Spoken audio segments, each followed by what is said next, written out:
Dear Kuya Allen, for almost 9 years, I decided to let go of my previous job as a software developer specializing in automation.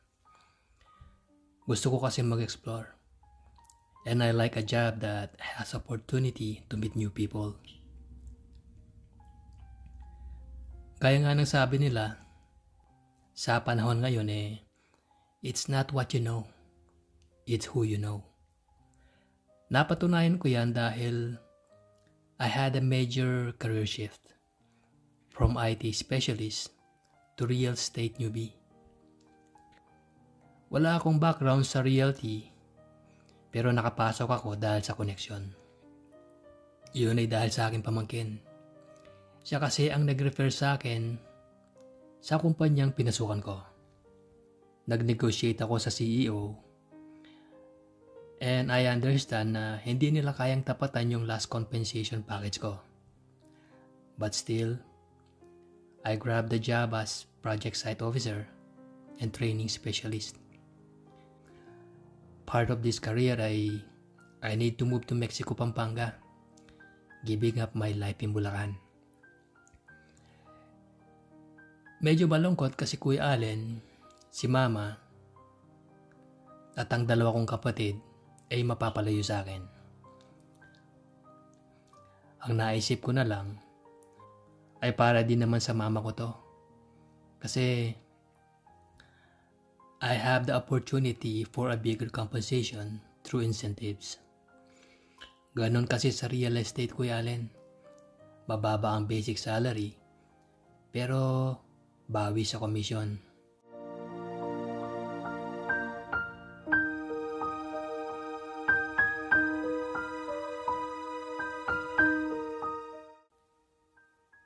Mga 9 AM Kuya Greg, dapat nandito na kayo sa bahay.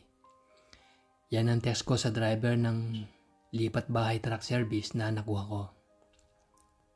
Best deal, kasi nga mura lang.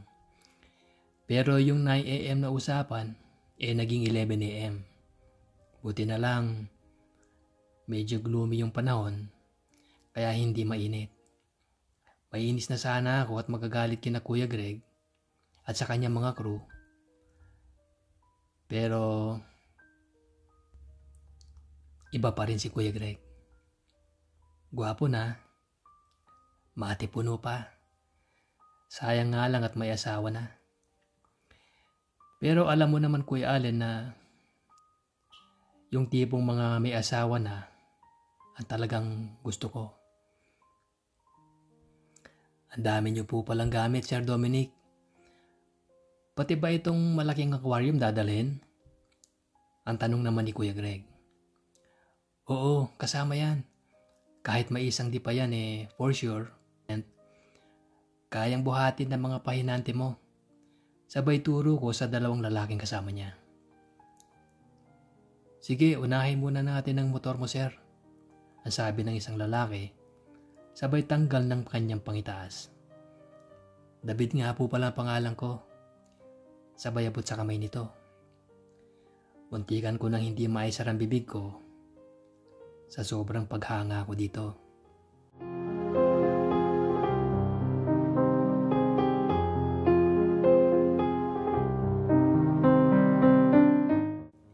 Siya ay chinito, may dimples, 4 packs, at maputi ito.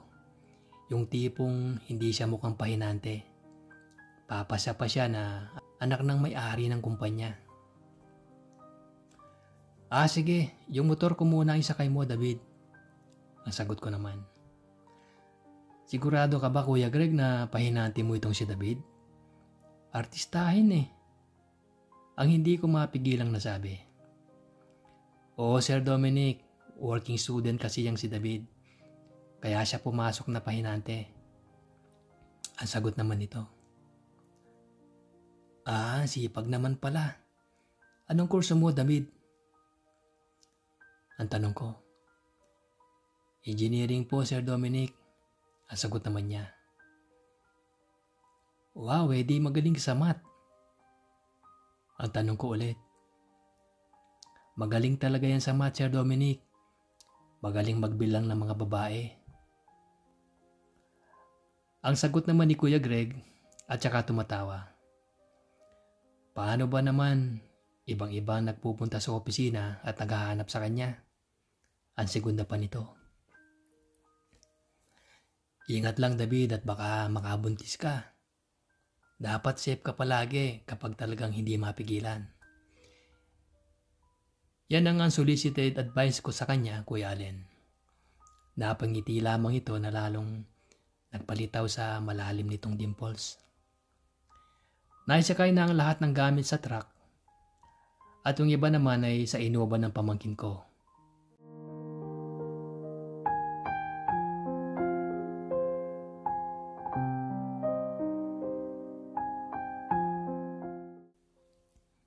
In just 45 minutes ay nakarating kami ng Mexico, Pampanga.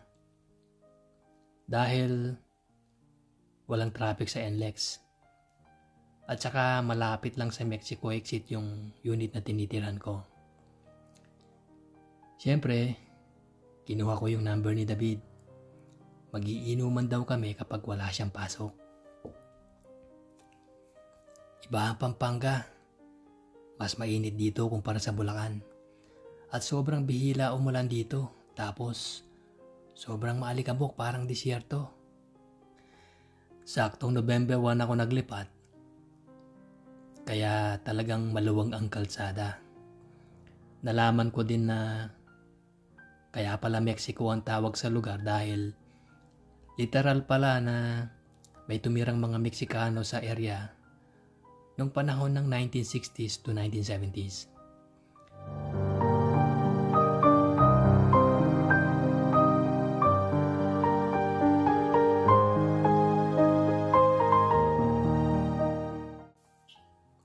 Sa kalagitnaan ng aking presentation ay biglang bumukas ang main door. Sorry I'm late, ang sabi ng lalaki habang hinahabol ang hininga.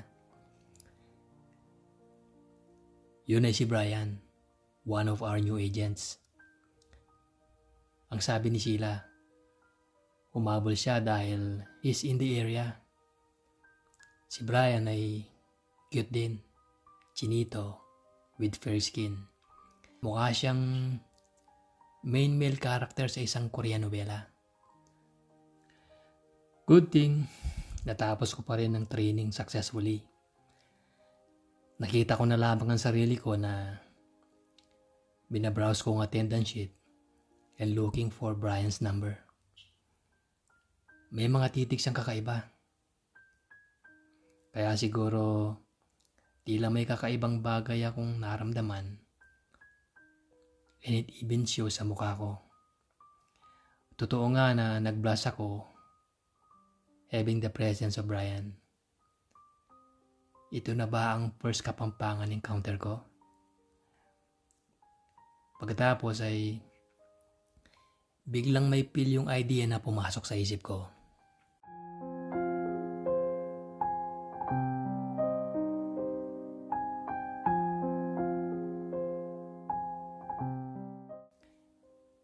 This is Dominic. In case na may client ka, feel free to communicate so that I can assist you. Yan ang text message ko kay Brian. Sure, thanks Sir Dominic. Ang mabilis naman niyang reply. I need to release this energy kaya naghanap ako sa internet ng massage therapist na malapit sa amin. In just 2 minutes ay may nakita agad ako and according to Google Map ay sa kabilang barangay lang.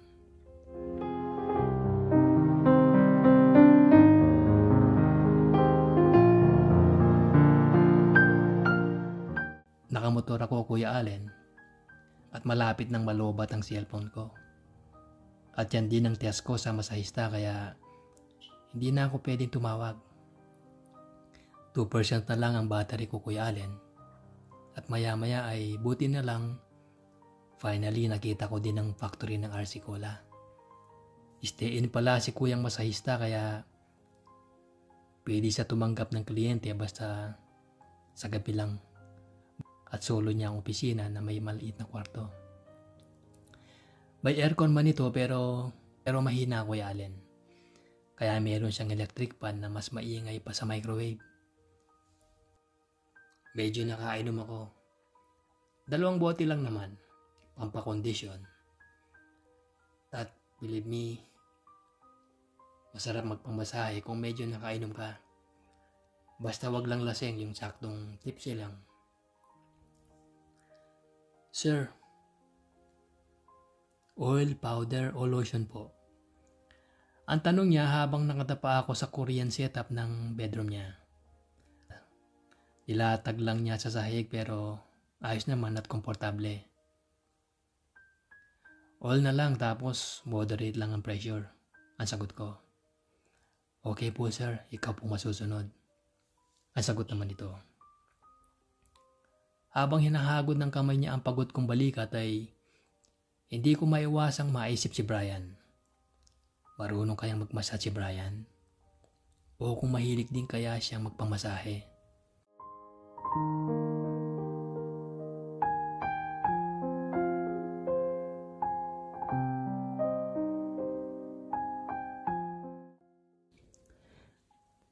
Humarap ka sir.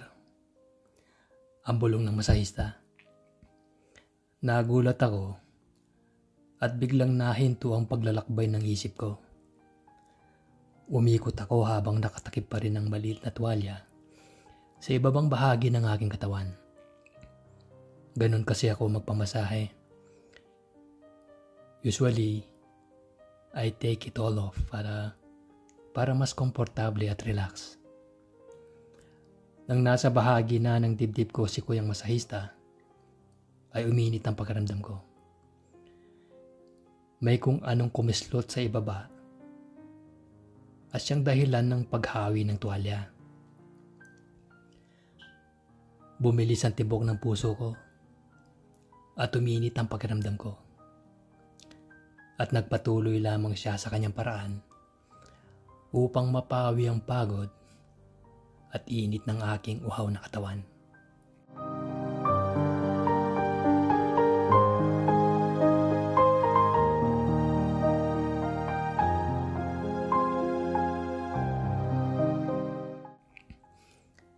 Manyaman ba sir? Ang bulong niya. Ay sorry, hindi ako mayaman. Ang inosente kong sagot. Ibig ko hong sabihin kung masarap ba? Sakto lang. Ang sagot ko naman. Although deep inside, ay satisfied naman ako. Sulit naman pala kahit medyo struggle ang paghanap ko sa area. Balik ka sir ha. Sabay tapik nito sa aking tagiliran habang pilyong nakangiti. Maskulado ang masahista. Borta kumbaga. At may itsura pa pala. Lalaking lalaki ang asta. Nung natapat ito sa ilaw ng poste, nang inihatid niya ako sa labas ng kanyang opisina. Dim light kasi ang ilaw sa room niya kaya ganon ko lang mas napagmastan ang masipag at magaling na masahista. Mahirap pala dito sa Mexico, Pampanga. Kasi walang masyadong biyahe ng jeep at tricycle. Kailangan kong pumasyal sa Bulacan dahil birthday ni Mama. At dumating ang ate ko from Cebu na matagal na naming hindi nakasama. Surprise nga si Mama dahil walang nakakaalam sa amin na luluwas si Ate Lynn. Ako na lang maghatid sa iyo, Sir Dominic. Ang offer naman ni Jonel. One of my coordinator. Malakas ang dating ni Jonel at maboka. At talagang bagay na bagay sa real estate kaya lang medyo kinulang ito sa height. May girlfriend ito na ubod ng selosa. Kaya kapag may inuman kami, hindi na siya nagpapaalam dahil iwas video call to check kung sino ang kasama. Nagsiselos kasi ito kay Shane na naging ex pala ni Jonel dati. Napaka-ironic pero magkasama sina Jonel, Shane at Will sa isang apartment. Classmates sila sa college at hanggang sa work hindi na napaghiwalay. Mabait si Jonel. At pumayag ako sa suggestions niya na ihahatid niya ako sa SM Pampanga gamit ang motor ko. Andun kasi ang terminal ng mga van na biyaheng Bulacan. At siya ang mag-iingat sa motor ko habang nasa Bulacan ako. Iuwi niya ito sa apartment niya para mas safe instead of parking it sa unit ko. Magkaibang barangay kasi kami. Sina Jonel ay San Jose Molino at ako naman ay barangay Panipuan. Sinabihan ko din siya na dalawin ng bahay ko paminsan-minsan just to check since 3 days akong mawawala kasi nga long weekends noon. Hawak ka sa bewang ko, Sir Dominic, para hindi ka mahirapan. Ang sabi nito, ayos lang ako, Jonel. Nakakahiya kung hawak ako sa bewang mo. No offense, Jonel, pero salamat sa concern mo. Ang sagot ko naman. May mga pagkakataon na nagbibigay ng pahiwatig si Jonel, pero hindi ko binibigyan ng mali siya.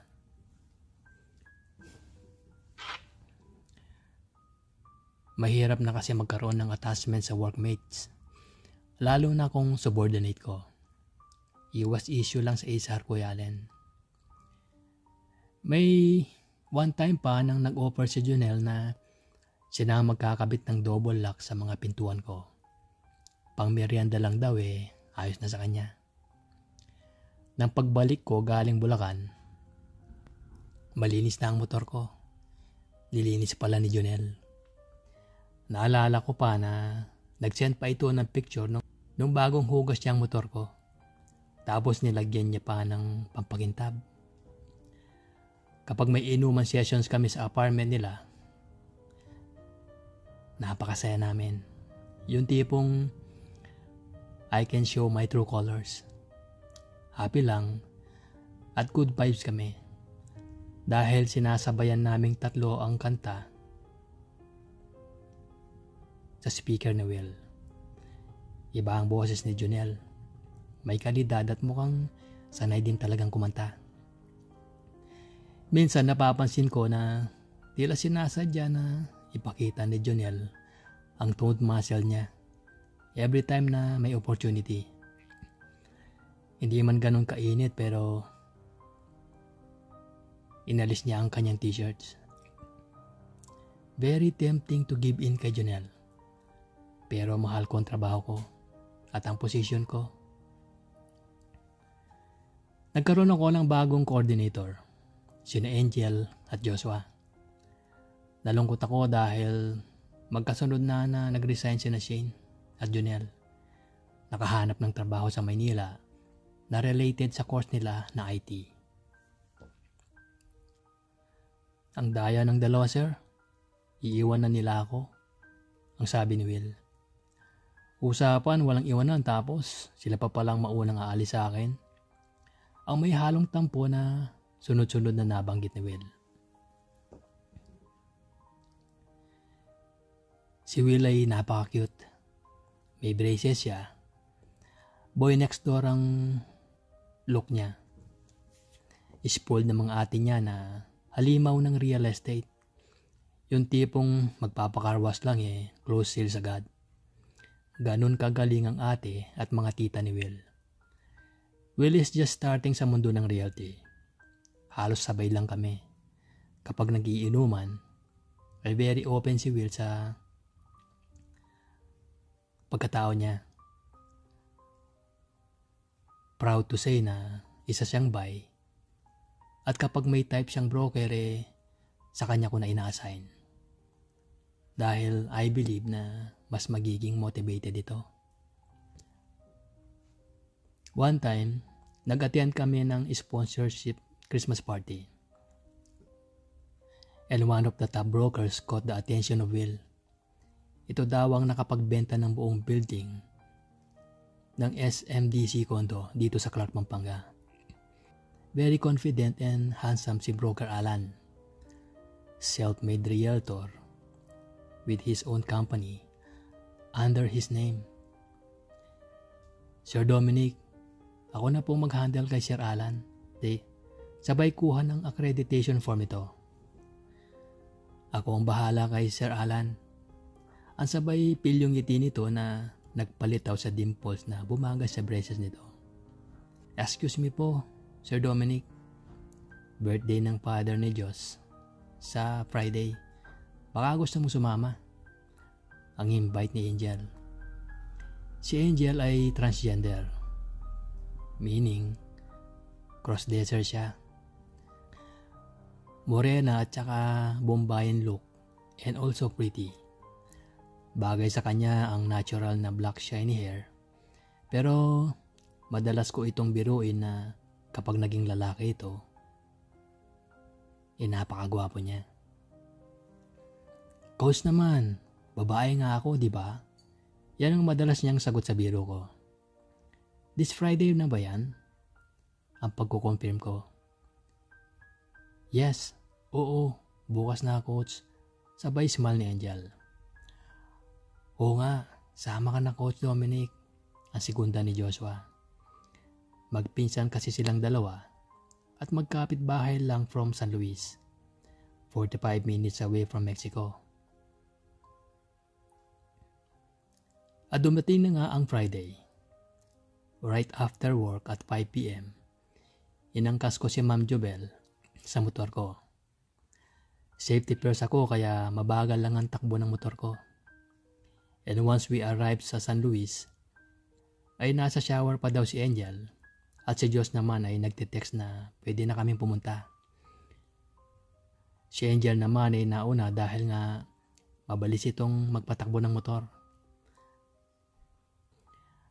According to Joshua, marami daw boys na bisita.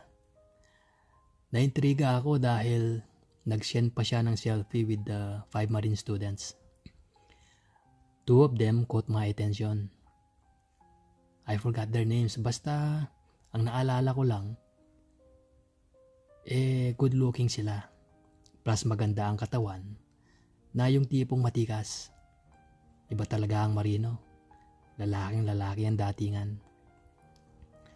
Sa inuman ay hindi nawala ang biruan na usually nauuwi sa green jokes.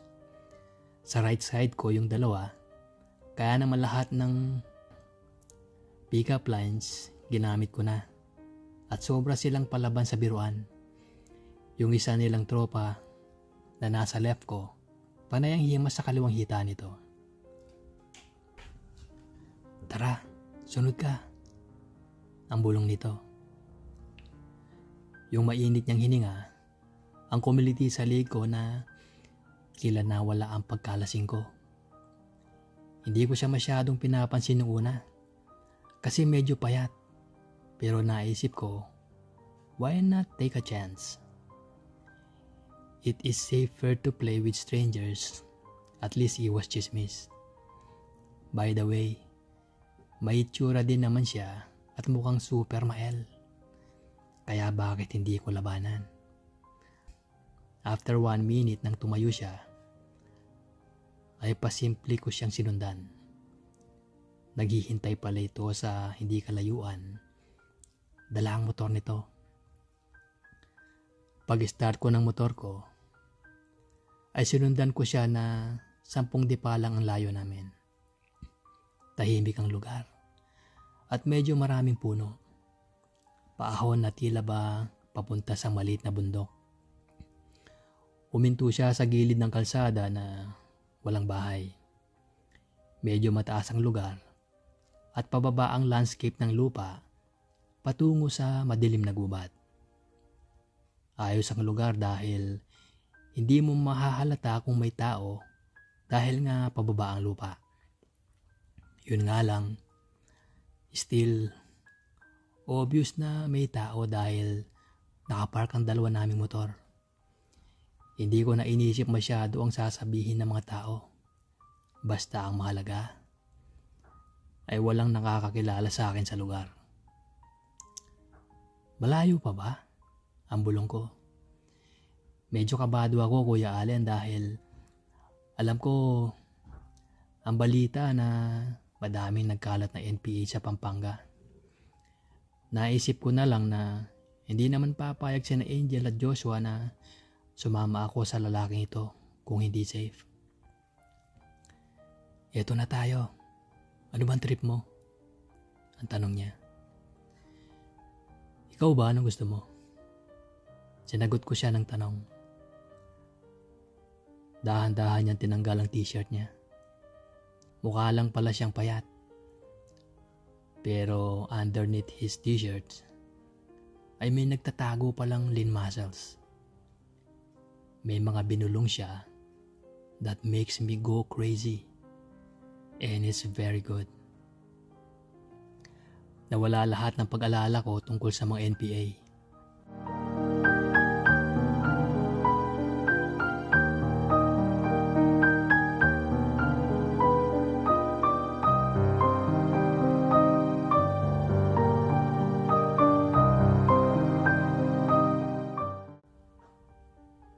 Hanggang sa matapos nga ang mga oras na yon, pareho kaming habol ang aming hininga at pawis na pawis sa kabila ng malamig na gabi. Ako munang mauna para hindi tayo masyadong obvious, ang bulong ko sa kanya. Sige, ikaw ang bahala. Sagot naman ito. Ito pang yosi mo pre. Sabay abot ko ng napagkasundo ang halaga sa kanyang kamay. Maraming salamat. Ang sabi nito, sabay yakap sa akin. Isang round pa sana tayo kaso baka hanapin na tayo ng mga tropa ko. Ang bulong nito. Next time na lang ulit. Ang sabi ko, sabay start ko ng motor ko. Pagdating ko sa inuman ay napansin ko na tulog na ang mga matatanda at mga magulang lang bisita ng tatay ni Joshua. Naiwan ang mga kabataan na palaban sa inuman. Bumalik ako sa aking upuan at yung dalawang marino ay umupo sa magkabilang gilid ko. San ka galing? Tagal mong nawala. Kala ko bibili ka lang ng snacks at pulutan. Ang tanong nito. Oo nga, kaso naligaw ako eh. Sabay lapag ko ng mga snacks na pinamili ko. Mukha namang naniwala sila, Kuya Allen. Dahil nga sa props na chichirya. At believable naman na maligaw ako dahil first time ko sa lugar nila. Huling tagay na at nagyaya ang dalawang marino. Inaya akong magkape sa bahay ng isa. Pareho silang may motor. Sasama daw silang dalawa, basta sagot ko ang allowance nila for the week. Mapilit sila kaya sumama na ako. Dinala nila ako sa isang bakanting pabrika na hindi ko alam kung ano. Safe ba dito mga pare? Napansin ko kasi na may nakapark na kotse sa loob. Mukhang old model ng Toyota at maalikabok pa. Huwag kang mag-alala pare, safe dito. Kaming bahala sa'yo. Sira yung kotse at dyan tayo tatambay sa loob. Ang ngisi nito. Pareho silang gwapo at matipuno ang katawan. Tipikal na marino ang datingan. Baka lasing na kayo at hindi nyo na kaya ang alam nyo na. Ang sabi ko, hindi kami lasing pre, kaming bahala sa'yo. Basta ikaw ang bahala sa amin. Sagot naman ng isa. Sigurista ako at ayokong malagay sa alanganin ng sitwasyon, Kuya Allen. Kaya nagtanong ako kung magkano ba ang allowance nila for 1 week. Tinanong ko din ang specific na pwede nilang gawin or gawin nila to set my expectations. Masyadong mataas ang asking nila at hindi kaya ng budget ko. 1 week pa kasi bago ulit ang sweldo. Kaya ayun, no choice but to decline. Sabi ko, Pasensya na pero hindi ko kaya. Nadismaya sila pero wala rin namang magawa. Naghiwalay na kami ng landas from that factory at bumalik na ako kina Joshua. Dito ka na matulog, Coach Dominic, at baka mapano ka pa sa daan. Ang concern ng alok ni Joshua. Tipsy at antok na din ako kaya pumayag na din ako matulog kina Joshua. Medyo awkward man. Natulog na din ako. Matigas ang unan at kama pero na-appreciate ko ang hospitality ng nanay at tatay ni Joshua. Habang kasarapan ng tulog ko, ay bigla akong naalimpungatan. May naririnig kasi akong langit-ngit ng papag. Bahagya itong umuuga at may mahinang mga buntong hininga. Madilim man ay banaag ko ang silhouette ng dalawang lalaking nagsasalo sa gabi. Nagkunwari akong tulog at kunyaring humilik upang isipin nilang tulog pa rin ako. Doon ko nakumpirma na tap pala si Joshua. At hindi nila sinayang ng jowa niyang si Denver ang pagkakataong yon.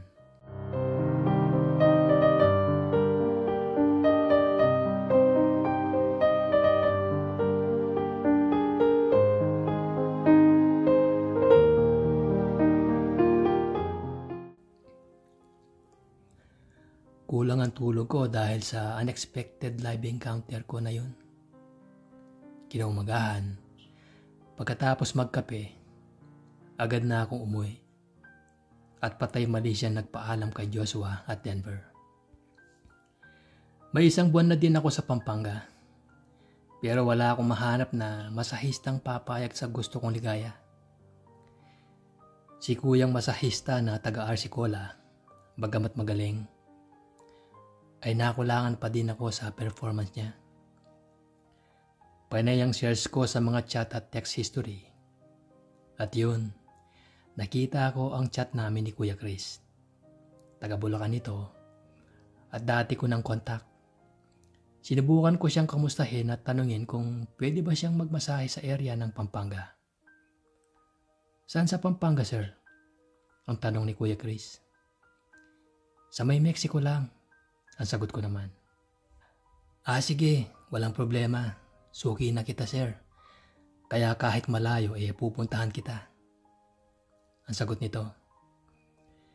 Si Kuya Chris ay nakilala ko sa sinahan sa Cubao, bago pa mag-pandemic.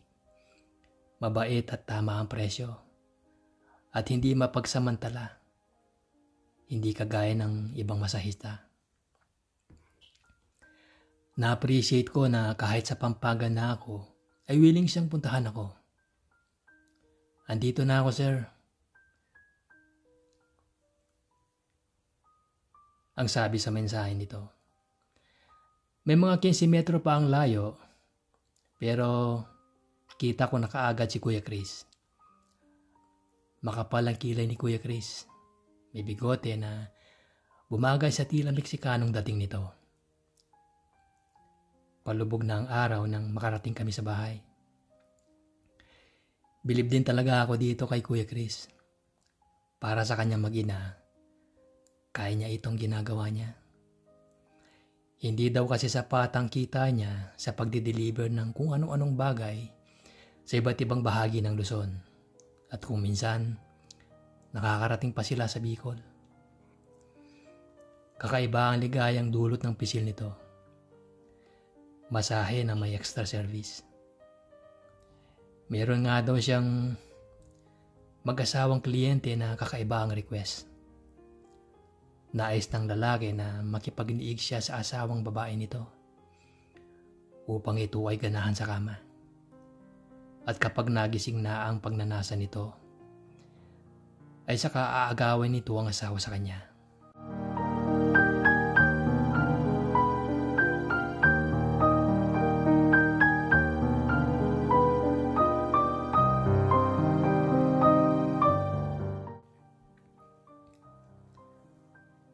Ayos na ba sa'yo dito sa sofa, Sir Dominic? Ayos lang, Kuya Chris. Nasagot ko naman. Pwede mo nang simulan, ang sabi ko. At kumawala ang pilyong ngiti ko habang nakikita ko ang aking refleksyon sa isang malaking salamin na nasa tapat ng aking upuan. Nagpunta siya sa aking likuran at simulang pisilin ang aking balikat. Sumabay sa saliw ng musika ang kanyang paghagod sa aking balikat at likuran. Ang musikang unti-unti akong dinadala sa relaxation phase. Musikang talagang bagay sa massage. Very gentle and relaxing. Sa paglipas ng mga minuto ay pabilis ng pabilis ang pintig ng aking pulso. Sabay ng tibok ng aking puso ay nakikipaghabulan sa aking hininga. Naglakbay ang aking diwa. Bawat hagod ay may dulot na kiliti na siyang bumubuhay sa init ng aking katawan.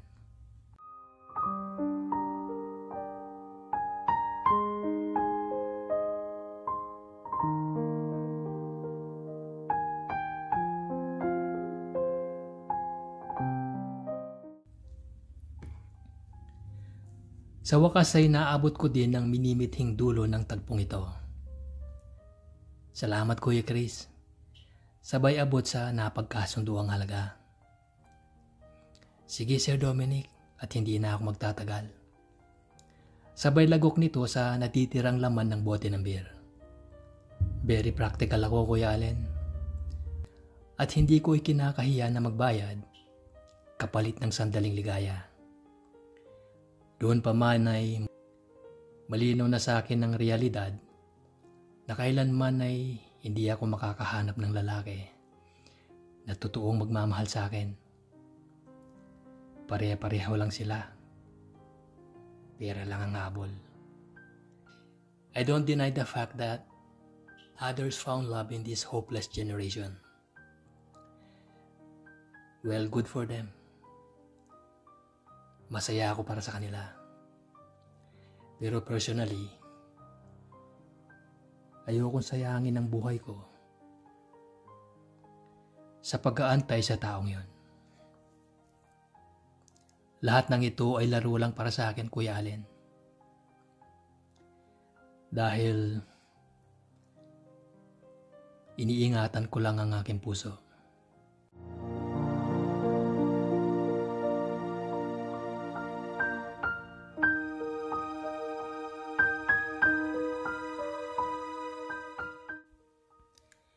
Excited ako ngayong araw dahil for the first time, I will handle a group na under sa akin team.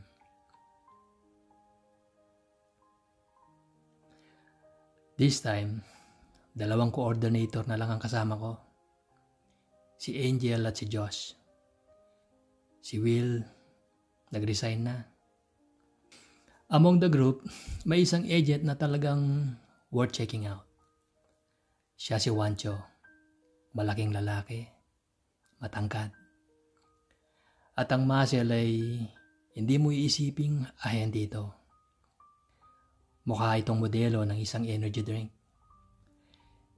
Hindi ko pa makakalimutan nang matapos ang pa-seminar ko, we shake hands.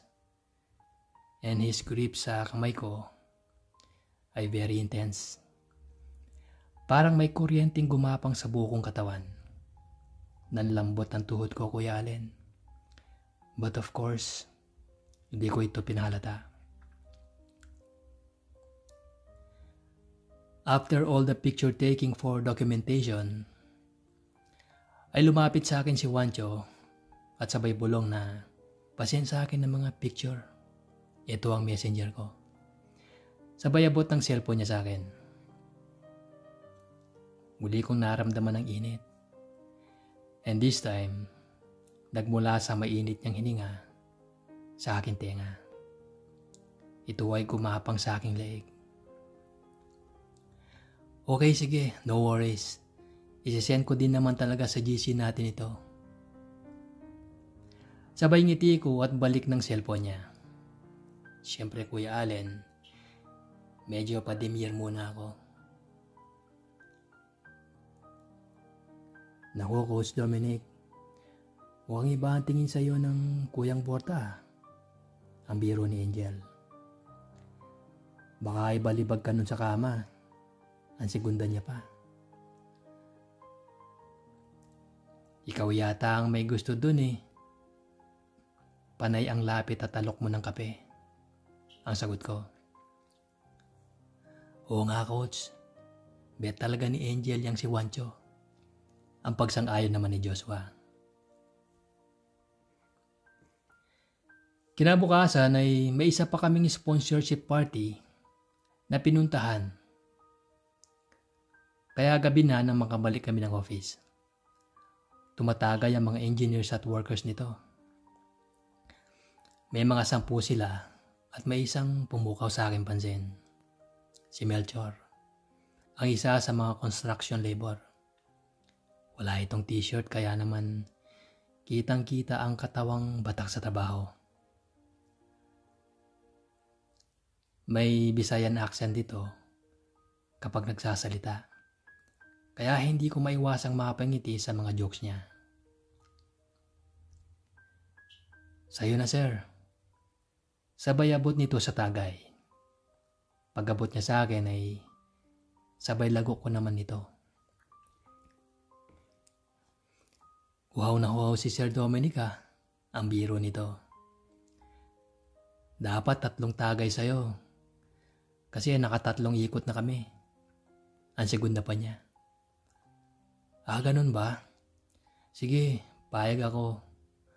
3 tagay pero dapat 3 tagay ka din. Sa kaliwang gilid ko, nakaupo isang bad boy look na lalaki. Semi-kalbo ang buhok pero mabango. Halatang bagong linggo sa suot nitong sando na nagpalitaw sa mga muscle nito. Moreno na may hawig kay Jericho Rosales. Mani sir, sabay abot sa isang platito ng mani na namumula sa sili at maraming bawang. Salamat, sakto dahil paborito ko ito. Ang sabi ko,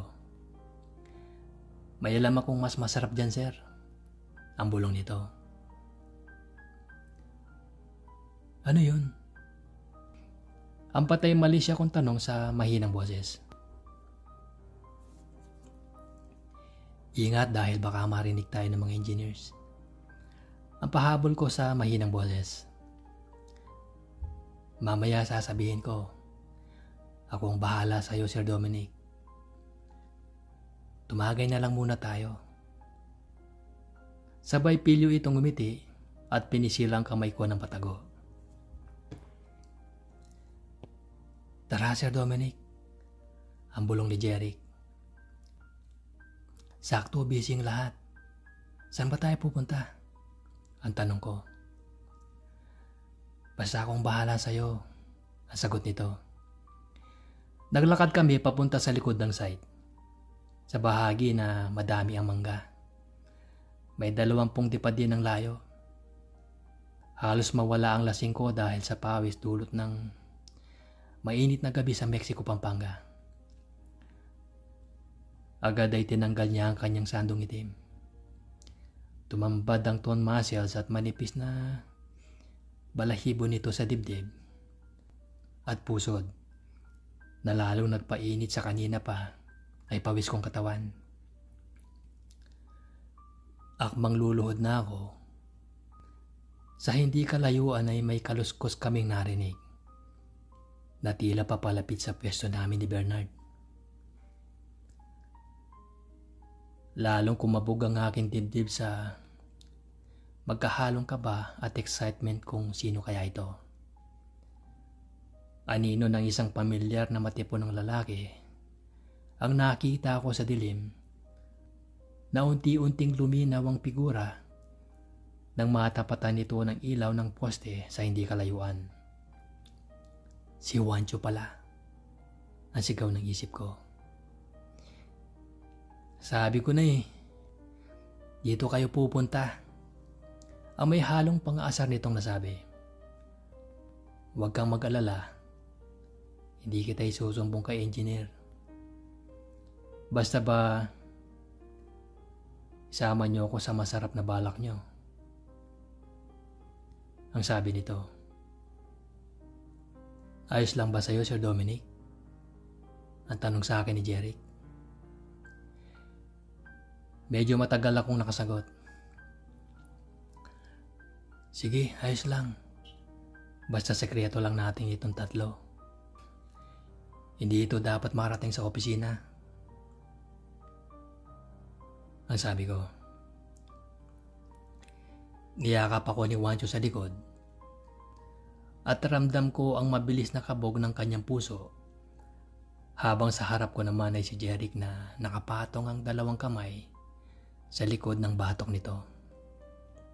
Ayos ito. Isang Kapampangan at isang Bisaya ang kasabay kong lumigaya.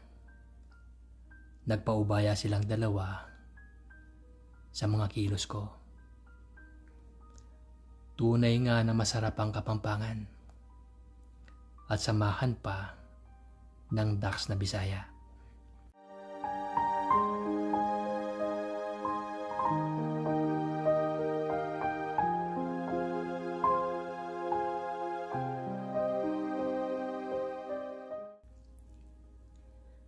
Kinabukasan ay nabalitaan ko na si Angel pala ay sa site office na tulog kasama si JR habang si Joshua naman ay sa barracks room ni Bernard. Nagpatuloy ang 3 buwan at bawat Sabado night ay nagkikipag-inuman kami sa kanila. Nagbibigay din kami ng pambili ng alak. Ngunit madalas ay libre ng mga engineers. Nanatiling sikreto ang lahat sa opisina at hindi nila alam na kainuman pala namin madalas ang mga engineers at laborers nila sa project namin dito sa Barangay Panipuan, Mexico, Pampanga. Hanggang sa susunod na kwento ko, Kuya Allen. Maraming salamat.